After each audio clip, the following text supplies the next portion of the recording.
How's it going, y'all? I'm back with another action figure review and unboxing. This time it is Deadpool from the Marvel Comics, and it is from the Amazing Yamaguchi line of toys. Let's see what this guy's all about.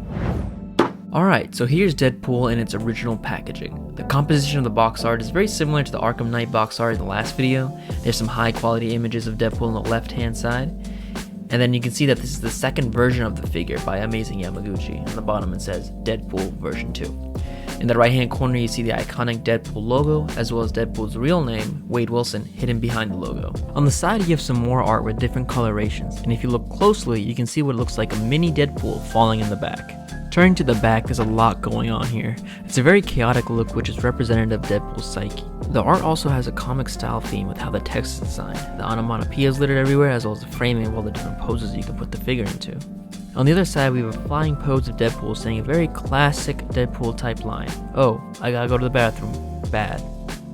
There's more stuff on the top, which has the tagline, "I'm the insufferable Deadpool," as well as the line, "The Battle of Champions." Finally, on the bottom tab, there's some legal jargon, but also what looks like to be a drawing of Deadpool done by a child saying "#1 Dad," though in all honesty, this is probably done by Mr. Poole himself. Okay, enough with the artwork in the box, let's finally get this guy open.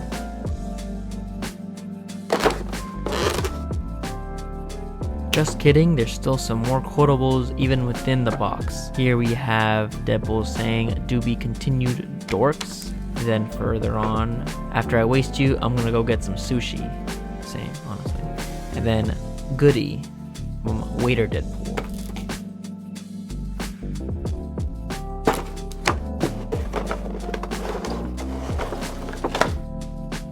So here we have this really cool artwork. It's like a tropical postcard saying, "Greetings from Deadpool, wish you weren't here." Bunch of images of them, I guess, vacationing / doing a mission. I think that's Adam Warlock in the left corner. I don't recognize the girl. I wanted to say Domino, but I don't think that's her.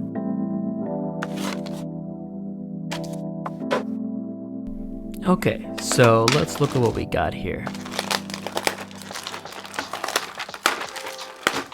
On the back, taped on, is a display stand, which will be really useful for getting the poses, the flying poses and all things like that.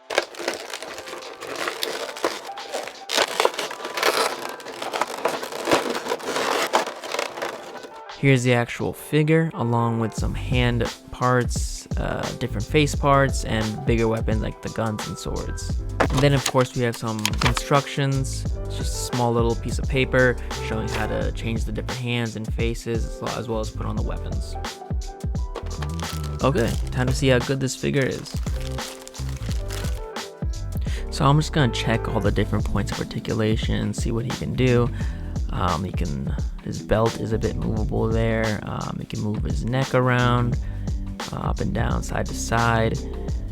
And then we have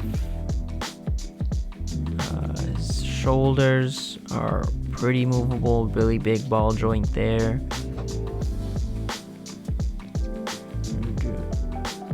Here's an elbow joint, you can move that there, so you can move his forearm. Wrists are also movable pretty easily.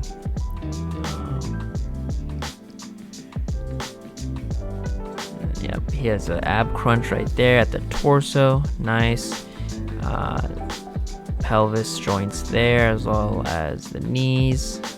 Going down, you have an ankle or a toe joint, yeah, in both feet. You can adjust that, make it easier to stand. But yeah, pretty good, solid articulation, very similar to how the Arkham Knight was. Alright, moving on, let's do an inventory check. Up top, he has 2 size. Down south, you have a bunch of hand parts used for both gesturing as well as holding weapons. You have 2 serrated daggers, 4 guns, because why not, but only 2 holsters.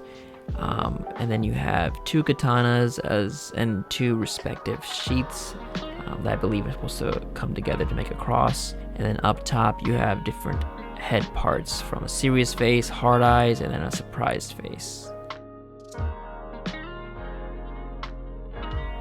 On the other box, you have some smaller accessories. There's some smaller daggers and sheaths for the daggers. You have the holster to hold the 2 katanas, and then you have these specific eye parts that you can put in the face mask, as well as a small phone and a stick of dynamite, of course. There's also 4 extra ball joints to help attach the various hand parts to the forearm. Alright, so that's everything in the box. So let's put everything together and take some action shots and review this thing. You're dirty and I like that. When it's just for me. You're dirty and I like that. When no one else can see. You're dirty and I like that.